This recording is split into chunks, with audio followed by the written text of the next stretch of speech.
আজকের এই ভিডিওটা অতি গুরুত্বপূর্ণ। দেখা মাত্র প্রত্যেকটা বাংলাদেশী নাগরিক এটা ভিডিওটা শেয়ার করে দিবেন, কারণ আমি যে তথ্যগুলো দিচ্ছি। নমস্কার, খবরের অন্তরালের খবর নিয়ে ক্যালকাটা ডায়ালগস থেকে মনোজ দাস। গত 25শে ডিসেম্বর আমার এই চ্যানেলে ক্যালকাটা ডায়ালগসে একটি এপিসোড দিয়েছিলাম, সেটা হচ্ছে তারেক রহমানের দেশে ফিরে আসা নিয়ে। সেখানে লিখেছিলাম যে ভারতের বলেছিলাম সেখানে যেটা যে ভারতের সমর্থন ও সম্মতি এবং প্রত্যক্ষ যোগাযোগে তারেক রহমান লন্ডন থেকে ঢাকায় ফিরছেন, দেশে ফিরছেন। এবং এই খবরটা সেদিন দেওয়ার পর আমার কাছে, কলকাতায় তো এখন বাংলাদেশের অনেক আওয়ামী লীগের নেতা, মন্ত্রী, এমপি ইত্যাদি এরা আছেন, তো তাদের মধ্যে কেউ কেউ জিজ্ঞেস করেছিলেন যে তাহলে কি শেখ হাসিনাকে ছেড়ে দিয়ে দিল ভারত, তার শেখ হাসিনার পাশে আর থাকলো না? আমি বললাম ব্যাপারটা এমনটা নয়।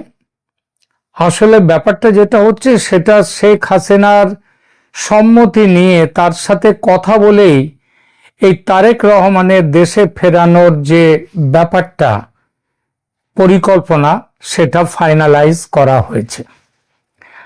তারা অনেকে বিশ্বাস করতে চাননি তারা, এবং বিভিন্ন জায়গাতে আমার ওই 25শে ডিসেম্বরে যেটা বলেছিলাম প্রতিবেদনটি, তার উত্তরে অনেকেই কমেন্টস করেছিলেন যে ভারত 54 বছরে বাংলাদেশের আওয়ামী লীগের সাথে যে সম্পর্ক ছিল সেই সম্পর্ক কেটে দিল। এইটাই ছিল মূল প্রশ্ন। কিন্তু আসল যে ভেতরের গল্পটা, সেটা কিন্তু আমিও প্রথমে বুঝিনি। আমি সামনাসামনি যে খবরগুলো পেয়েছি, সেগুলো অবশ্য প্রকাশিত খবর নয়, এগুলোর কোনোটাই ভারতের আধিকারিক স্তর থেকে এগুলো বলা হয়নি। কিন্তু আমি যে খবরগুলো তখন পেয়েছিলাম সেটা হচ্ছে ভারত এইটা ঠিক করেছে বাংলাদেশে গণতন্ত্রের জন্য, নির্বাচনের জামাত যাতে না আসতে পারে সেটার জন্য, এবং পরবর্তীতে যাতে বাংলাদেশে একটা সুস্থ, সতেজ, স্বাভাবিক গণতন্ত্র গড়ে ওঠে সেই ব্যাপারটির জন্য। মনে রাখবেন 2009 থেকে 2008-এ তারেক রহমান বাংলাদেশ ছেড়ে চলে গিয়েছিলেন ঢাকায় চিকিৎসার জন্য, আর ফেরেননি। এবং কথা চলে যে তিনি নাকি মুচলেখা দিয়ে গিয়েছিলেন, তার বিরুদ্ধে প্রচুর মামলা ছিল। সেই মামলাগুলো থেকে তাকে নিষ্কৃতি দিয়েছে বর্তমান অন্তর্বর্তী সরকার।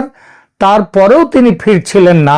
এবং আপনাদের মনে আছে তিনি এর আগে বারবার বলেছেন যে দেশে ফেরাটা তো আমার ব্যক্তিগত একার ইচ্ছার উপরে নির্ভর করে না, এই অন্য ইচ্ছাগুলো হচ্ছে, সেগুলো বলা হয়েছে যে সেখানে অন্য পরাশক্তি, সেই পরাশক্তির মধ্যে ভারত আছে, আমেরিকা আছে নিশ্চিতভাবেই। কেউ বলতে পারেন যে রাশিয়াও হয়তো এর মধ্যে থাকলেও থাকতে পারে, তবে ভারত এবং আমেরিকা যতটা পরিষ্কারভাবে এবং প্রত্যক্ষভাবে জড়িত, রাশিয়া এখনো সেটা করেননি। এখন প্রশ্নটা হলো, আমাদের কাছে তখন খবর এসেছিল ভারত এইগুলো ভেবে আগামী দিনে ভারতের সাথে বাংলাদেশের একটা সম্পর্ক স্থাপনের লক্ষ্যে তারেক রহমানের দেশে ফেরার ব্যাপারে ভারত তার কাজ শুরু করে দিয়েছে। কিন্তু এখন জানা যাচ্ছে ভারতও পর্যন্ত শেখ হাসিনাকে এই কথাগুলো বলতে দ্বিধাবোধ করছিল। দ্বিধাবোধ এই জন্যেই যে এত দীর্ঘদিনের এত মিত্রতা যার সাথে, যার দলের সাথে, এবং ব্যক্তিগতভাবেও শেখ হাসিনার সাথে ভারতীয় নেতৃত্বের যে সুসম্পর্ক, তার জেরে এইরকম প্রস্তাব দিলে, অর্থাৎ বিএনপিকে সমর্থন, বিএনপির তারেক রহমানকে দেশে ফেরানোর ব্যাপারে উদ্যোগ নেয়া, এই ব্যাপারটা শেখ হাসিনা কিভাবে এটা গ্রহণ করবেন এই ব্যাপারেও ভারতের কিন্তু দ্বিধা ছিল। কিন্তু বড় কথা হলো সেই দ্বিধাটা কাটিয়ে দিলেন শেখ হাসিনা স্বয়ং। এবং শুধু কাটিয়ে দেয়া নয়, যে প্ল্যানটা ভারতের ছিল একটা ধোঁয়ার আকারে, ধোঁয়াশার আকারে, যেটা আদৌ একটা পরিষ্কার একটা স্বচ্ছ রূপ যার ছিল না, স্পষ্ট রূপ যার ছিল না, সেই রূপটা দিয়ে দিলেন কিন্তু শেখ হাসিনা নিজে। এবং শেখ হাসিনা, আপনারা জানেন যে সেই গত বছর 5 আগস্টে ঢাকা থেকে ভারতের দিল্লির কাছে মানে হিন্ডন এয়ারপোর্টে আসার পর শেখ হাসিনাকে সেখানে অভ্যর্থনা জানিয়েছিলেন ভারতের আর কেউ নন, জানিয়েছিলেন অজিত ডোভাল, ভারতের ন্যাশনাল সিকিউরিটি অ্যাডভাইজার। তিনি জানিয়েছিলেন তাকে অভ্যর্থনা। এবং তারপর থেকে সমস্ত ব্যাপারে শেখ হাসিনার দেখভাল করা, তার নিরাপত্তা, তার সাথে যোগাযোগ রাখা, তার বাড়িতে একটি অফিস তৈরি করে দেয়া, এবং সমস্তগুলোই কিন্তু রয়ের উচ্চপদস্থ কর্মচারীদেরকে দিয়ে তিনি এই কাজগুলো করিয়ে রেখে দিয়েছেন। ফলে শেখ হাসিনার সঙ্গে অজিত ডোভালের একটা খুব ভালো কি বলবো কাজ চালানোর কিংবা একটা বিশ্বাসযোগ্যতা আছে, তাদের মধ্যে বিশ্বাসযোগ্যতার সম্পর্ক।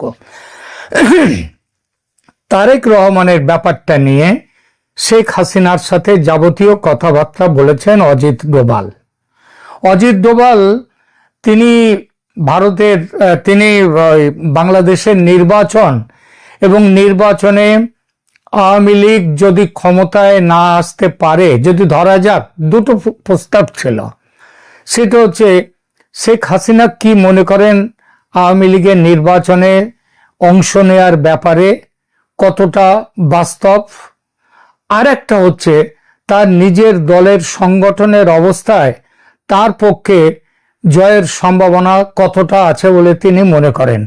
এই বিষয়গুলো নিয়ে আলোচনা করতে গিয়ে উঠে আসে, শেখ হাসিনা নিজে বলেন বাংলাদেশে বর্তমান পরিস্থিতিতে সেখানে আমি শত্রু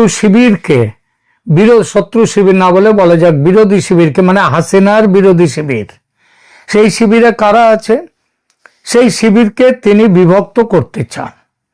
কারা আছে সেই শিবিরে অবশ্যই আছে বিএনপি, অবশ্যই আছে জামাত, এনসিপি এবং অন্যান্য দলগুলো যারা ওদের সঙ্গে আছে। তো এদের সাথে লড়াই করে এরা যদি সব একত্র হয়ে যায় আওয়ামী লীগ ফিরে এলে, তাহলে এখন যা সংগঠনের অবস্থা, এই অবস্থায় তার পক্ষে ক্ষমতায় মানে নির্বাচনে জয়লাভ তিনি করতে পারেন হয়তো, কারণ এরকম প্রমাণ আছে 1977 নির্বাচনে ভারতে সংগঠনহীন যে জনতা দল, তারা ইন্দিরা গান্ধীর প্রবল প্রতিপত্তিশালী যে জাতীয় কংগ্রেসকে হারিয়ে দিয়েছিলেন, দিয়ে ক্ষমতা দখল করেছিলেন। তো মানুষের এই ব্যাপারগুলো থাকেই, কিন্তু এটা যেমন ঠিকই, মানে অর্থাৎ জনসমর্থন অনেক সময় সংগঠনকে ছাড়িয়ে কাউকে জিতিয়ে দিতে পারে, এটা যেমন ঠিক, তেমনি এটাও ঠিক যে সংগঠনের ভূমিকাও অনিবার্য। আমি আগে একটি প্রতিবেদনে বলেছিলাম, পুকুরে মাছ থাকলে হয় না, সেই মাছকে কিভাবে ধরে পাতে আনতে হবে, থালার কাছে আনতে হবে, বাটিতে আনতে হবে, তার জন্যে প্রক্রিয়া দরকার হয়। জাল কারা ফেলবে, জাল জোগাড় করতে হয়, জাল কারা ফেলবে জোগাড় করতে হয়, মাছ ধরার ব্যবস্থা করতে হয়। তো ভোট ধরার ব্যবস্থাও অনেকটা কিন্তু এর সাথে জড়িয়ে আছে, এরকমই। তো শেখ হাসিনা তখনই আলাপ আলোচনার মাধ্যমে তিনি নিজেই প্রস্তাব দেন যে আমি চাই, যে তিনি চান বাংলাদেশে গণতান্ত্রিক ব্যবস্থার প্রত্যাবর্তন, 1। 2, যে ইসলামী মৌলবাদী উগ্রপন্থী সন্ত্রাসবাদী যে সমস্ত সংগঠন যাদেরকে বর্তমান ইউনূস সরকার সমানে মদত দিয়ে আজকে এই জায়গায় পৌঁছে দিয়েছেন দেশকে, সেই ইউনূস সরকারের সেই যে জামাত এবং উগ্রপন্থী মৌলবাদীরা যাতে ক্ষমতায় না আসে, তার জন্যে তিনি আপাতত নিজের স্বার্থ তিনি বলি দিতে প্রস্তুত। এটা তিনি বলেন, যার একমাত্র অর্থ হচ্ছে যদি শেষ পর্যন্ত আওয়ামী লীগের ওপর থেকে বিশ্ব জনমতের চাপে যদি আওয়ামী লীগের ওপর থেকে নিষেধাজ্ঞা প্রত্যাহার করা হয় এবং তাদেরকে নির্বাচনে অংশগ্রহণের অনুমতি দেয়া হয়, তাহলেও আওয়ামী লীগের নেত্রী শেখ হাসিনা চাইছেন যে এই ব্যাপারটার উপরে খুব গুরুত্ব তার এখন নেই।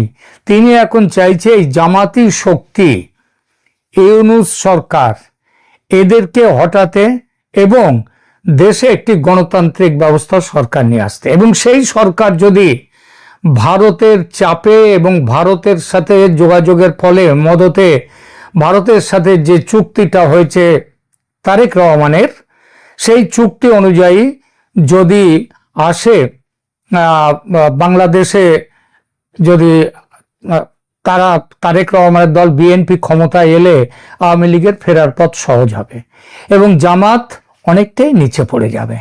তো এই যে ব্যাপারটা, এবং তার জন্য শেখ হাসিনা বলে দিয়েছিলেন ভারতকে এগিয়ে যেতে তার এই পরিকল্পনা নিয়ে।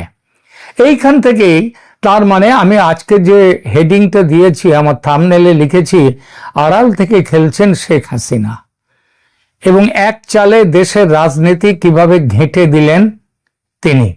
এই বিষয়টা নিয়ে কিভাবে ঘেঁটে দিলেন, আচ্ছা দেখুন, যখন এই বোধহয় মাস দুয়েক আগে যখন বিশ্ববিদ্যালয়গুলোর বাংলাদেশে নির্বাচন হচ্ছিল এবং সেই নির্বাচনে একের পর এক বিপুলভাবে জয় পাচ্ছিল ওই জামাতের ছাত্র শিবির, তখন কি এসেছিল মানুষের কাছে, কি এসেছিল যে গত 1.5 বছর ধরে বিএনপি যেভাবে চাঁদাবাজি করেছে, যেভাবে নানাভাবে উৎপাত করেছে দেশে, সেই উৎপাত, তার ফলে বিএনপির যে সমর্থনের গ্রাফ নিচে নেমে যাচ্ছিল, আর ওপরে উঠছিল কারা, ওপরে উঠছিল জামাত। বাংলাদেশে 2টি শিবিরে ভাগ হয়ে গিয়েছে জনতা, একটা মুক্তিযুদ্ধের পক্ষে, একটা মুক্তিযুদ্ধের বিপক্ষে, আর বিএনপি কোনো পক্ষেই প্রায় না থাকার জায়গায় চলে গিয়েছে। তো এই জায়গাতে জামাত, অনেকেই বলছিল যে জামাতের বিজয় অবশ্যম্ভাবী, ক্ষমতায় আসবে জামাত, যদিও জামাত ভোট চাইছিল না, কারণ জামাত কিন্তু অনেক সূক্ষ্ম হিসাব নিয়ে চলে এবং তাদের যেভাবে চলার পদ্ধতিটাও অত্যন্ত, কি বলবো, তারা ভেবেচিন্তে প্রত্যেকটা পা ফেলে। তাহলেও যখন দেখা যাচ্ছিল, ওই জন্য তারা কিন্তু নির্বাচনের বিরোধিতা করছিল জামাত, এনসিপি এরা। এখন প্রশ্নটা হয়ে গেল, যখন ঠিক হয়ে গেল এবার নির্বাচন হবে, আর পেছাবার জায়গা এই মুহূর্তে অন্তত নেই, এবং আওয়ামী লীগও এই মুহূর্তে আর খুব বেশি কিন্তু চাপ দিচ্ছে না যে নির্বাচনে তাদেরকে নিতেই হবে। এই পরিস্থিতিতে তাহলে কি এসে গেল, বিএনপি আবার মানে কি ফোর ফ্রন্টে এসে গেল, একেবারে আবার সামনে এসে গেল বিএনপি। এবং বিএনপি এসে যাওয়ার ফলে আপনি খবর নিন, বাংলাদেশের মিডিয়া, যে মিডিয়া এখন ইউনূসের কোলে শুয়ে আছে, কোলে বসে আছে, সেই মিডিয়াও পর্যন্ত আজকে লিখতে বাধ্য হচ্ছে বিএনপি ক্রমশ এগিয়ে যাচ্ছে, পিছিয়ে যাচ্ছে কি জামাত। ঠিক এই মুহূর্তে কিভাবে এই একটা চালে কিন্তু ঘেঁটে গেল বাংলাদেশের রাজনীতি। যে এনসিপি, মানে বৈষম্য বিরোধী ছাত্র আন্দোলনের নেতাদের উদ্যোগে যে গঠিত যে রাজনৈতিক দলটি এনসিপি, তারা জামাতের সাথে জোট তৈরি করা নিয়ে এগিয়ে গিয়েছিল বিরাটভাবে। হঠাৎই তারেক রহমান ফিরে আসার পর জোট ভেস্তে যাওয়ার মুখে এসে দাঁড়িয়েছে। 26 ফেব্রুয়ারিতে এই জোটকে নির্বাচনে জামাত, এনসিপি, অন্যান্য ইসলামী দলগুলোর তাদের যে জোট, সেই জোটের বিষয়ে এনসিপি এখন সেখান থেকে বেরিয়ে আসতে চাইছে। আপনারা তো খবর পেয়েছেন যে এনসিপির শীর্ষ পর্যায়ের একাধিক নেতা জামাতের সাথে জোটের বিরোধিতায় দল ছাড়ার ঘোষণা দিয়েছেন অথবা প্রকাশ্যে বিদ্রোহ করেছেন। তারা কে কে, কয়েকটা নাম বলছে, একটা বিরাট সংখ্যক আছে। যেমন মীর আরশাদুল হক, তিনি এনসিপির কেন্দ্রীয় কমিটির যুগ্ম সদস্য সচিব, চট্টগ্রাম মহানগরের প্রধান সমন্বয়ক, তিনি 26 ডিসেম্বর দল থেকে পদত্যাগ করেছেন। তাসলিম জারা, দলের অন্যতম শীর্ষ জনপ্রিয় এই নেত্রী, এনসিপি থেকে নির্বাচন না করে স্বতন্ত্র প্রার্থী হিসেবে নির্বাচনের ঘোষণা দিয়েছেন, তিনি দল থেকে বেরিয়ে এসছেন। সামান্তা শারমিন এনসিপির সিনিয়র যুগ্ম আহ্বায়ক, তিনি জামাতের সাথে জোটের ঘোর বিরোধী এবং প্রকাশ্যে বিবৃতি দিয়ে বেরিয়ে এসছেন। খালেদ সাইফুল্লাহ দলের অন্যতম যুগ্ম আহ্বায়ক, ওই সামান্তা শারমিনের স্বামী, তিনিও দল ত্যাগ করেছেন বলে জানা গেছে।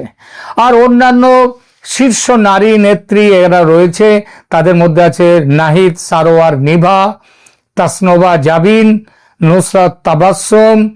এরা সবাই যে জামাতের সাথে জোটের বিরুদ্ধে শক্ত অবস্থান নিয়েছেন। এছাড়া প্রায় 30 জন কেন্দ্রীয় জেলা পর্যায়ের উচ্চ স্তরের নেতা যৌথভাবে জোটের বিপক্ষে স্মারকলিপি দিয়েছেন। তাদের অভিযোগগুলো কি? প্রথম অভিযোগ হলো, জামাতের সাথে জোট মানে হচ্ছে আদর্শিক বিচ্যুতি।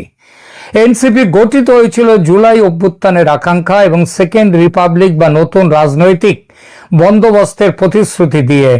আর সেখানে নেতারা বলছেন কি, জামাতের রাজনৈতিক আদর্শ ইতিহাস, বিশেষ করে 1971-এর ভূমিকা এনসিপির মূল চেতনার সাথে সাংঘর্ষিক। এটা শুনলে কিন্তু এখন হাসি পায়। যখন 71-এর স্মৃতিচিহ্নগুলো একের পর এক ভেঙে দেয়া হচ্ছিল, যখন মুজিবুর রহমানের বঙ্গবন্ধুর বিশাল মূর্তি যখন ভেঙে দেয়া হলো, একের পর এক মুক্তিযুদ্ধের বিরোধী কাজকর্ম শুরু হয়ে গেল। এমনকি প্রধান উপদেষ্টা মোহাম্মদ ইউনূস যখন বললেন রিসেট বাটন পুশ করা হয়ে গেছে, অর্থাৎ মুক্তিযুদ্ধকে ভুলিয়ে দেওয়ার চেষ্টা শুরু হয়ে গেছে, কাজ শুরু হয়ে গেছে, তখন এই নেতারা কিচ্ছু বলেননি। আর যারা পদত্যাগ করছেন, দল ছাড়ছেন, তার মানে ওই 71-এর ভূমিকায় বিরোধী জামাত, সুতরাং জামাত ছেড়ে তারা বেরিয়ে আসছেন, এটা আদতেও কোনো আসল কারণটা নয়। এরপরও তারা আবার অভিযোগ করছেন, দলের সাবেক সমন্বয়ক আব্দুল কাদের ও পদত্যাগকারী নেতাদের একটা বড় অংশের দাবি, জামাত নাকি এদেরকে বলেছিল প্রতিটি আসনের জন্য এনসিপিকে 1.5 কোটি করে টাকা দেবে, অর্থাৎ টাকা দিয়ে এনসিপিকে দাঁড় করাবে। টাকা নিয়ে নয়, জামাতের তো অজস্র টাকা, প্রচুর টাকা।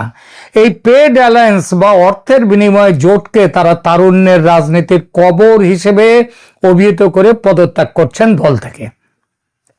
এছাড়া অভিযোগ উঠেছে, দলের শীর্ষে বসে থাকা 2-3 জন নেতা তাদের নাম আপনারা সবাই জানেন, তারা নিজেদের ব্যক্তিগত রাজনৈতিক ভবিষ্যৎ নিশ্চিত করতে পুরো দলকে জামাতের কাছে বিলীন করে দিয়েছেন। আর তার জন্যেই আজকে কি হচ্ছে, আজকে বলছে যে অভ্যুত্থানের স্পিরিট রক্ষা করবার জন্যে জামাতের সাথে আমাদের কোনো যোগাযোগ থাকবে না, তাই আমরা দল ছাড়লাম। এটা এত পরে এই দল ছাড়াটা এবং এই কারণ দেখিয়ে, যখন অভ্যুত্থান হয়েছিল তারা কি জানতেন না যে সবার পেছনেই রয়েছে জামাত? সব জানতেন, সব। এতদিন একটি কথা মুখ থেকে কারো বেরোয়নি, আজকে যেন ফোয়ারার মতো বেরোচ্ছে। কেন? কারণ ওই যে বললাম, শেখ হাসিনার চাল, মোক্ষম চালটা কি? তারেক রহমানের দেশে ফেরানো। তারেক রহমানকে, বিএনপির তারেক রহমান, তিনি দেশের ফিরবার সাথে সাথেই এনসিপি প্রথমে কিন্তু এর আগে বিএনপির সাথে আসন সমঝোতার চেষ্টা করেছিল, কিন্তু তারেক রহমান দেশে ফেরার পর বিএনপি আরো বেশি আত্মবিশ্বাসী হয়ে ওঠে এবং তারা একলা চলো নীতি বা ছোট দলগুলোকে, এনসিপির মতো দলকে আর কোন রকম তাদেরকে আসন ছাড়তে বেশি ছাড় না দিতে চায় তারা। বিএনপির সাথে আলোচনা সফল না হয় এনসিপির একটা অংশ তখন মরিয়া হয়ে জামাতের দিকে ঝুঁকে পড়েছিল। তাহলে তারেক রহমানের প্রত্যাবর্তনের ফলে দেশের প্রধান 2 মেরু এটা স্পষ্ট হয়ে উঠল এবং এমত অবস্থায় এনসিপি একটি স্বতন্ত্র শক্তি হিসেবে দাঁড়াতে ব্যর্থ হয়ে এক পক্ষ বেছে নিতে গিয়ে, জামাত না বিএনপি বেছে নিতে গিয়ে অভ্যন্তরীণ কলহে জড়িয়ে পড়ল। এইবার বিএনপির শক্তিশালী অবস্থানের কারণে এনসিপির অনেক নেতা মনে করছেন জামাতের সাথে জোট না করলে তারা নির্বাচনে কোনো প্রভাবই ফেলতে পারবে না, এই বলে চলে যাচ্ছিল। কিন্তু তাদের বিরুদ্ধে অনেকেই মনে করছেন তারেক রহমানের প্রত্যাবর্তনের পর যে বিএনপি কেন্দ্রিক রাজনীতির জোয়ার শুরু হয়েছে, তার বিপরীতে জামাতের সঙ্গে গেলে রাজনৈতিকভাবে সেটা আত্মঘাতী হবে।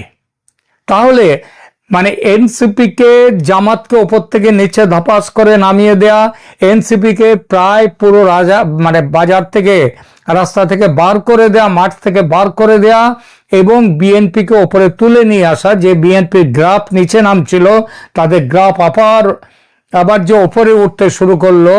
এই যে পুরো প্ল্যান, এই প্ল্যানটা কিন্তু মূলত শেখ হাসিনার। আমার ওই বাংলাদেশের যিনি প্রাক্তন নেতা মন্ত্রী, যাদের সাথে কথা হয়েছিল 3 দিন আগে এই বিষয় নিয়ে, তাদের সাথে এখনো কথা বলিনি। কাল নিশ্চয়ই কথা হবে তাদের সাথে, তারাও দেখবেন আমার এই ভিডিও, এবং দেখবার পর তারা বুঝবেন যে কেন শেখ হাসিনা সমস্ত ব্যাপারটাকে তিনি কিভাবে আজকে বাংলাদেশের রাজনীতিকে আবার প্রাসঙ্গিক করে তুললেন আওয়ামী লীগের পক্ষ নেত্রী হিসেবে। এবং আজকে যে জায়গায় তিনি যে কাজটি তিনি করলেন, তাতে আজ না হোক কাল, না হোক 1 বছর পর আওয়ামী লীগ বিপুলভাবে ফিরে আসবে বাংলাদেশের রাজনীতিতে। এর পুরো কৃতিত্ব আড়ালে থেকে সেরে ফেললেন শেখ হাসিনা। এখনকার মতো এই পর্যন্ত, ধন্যবাদ।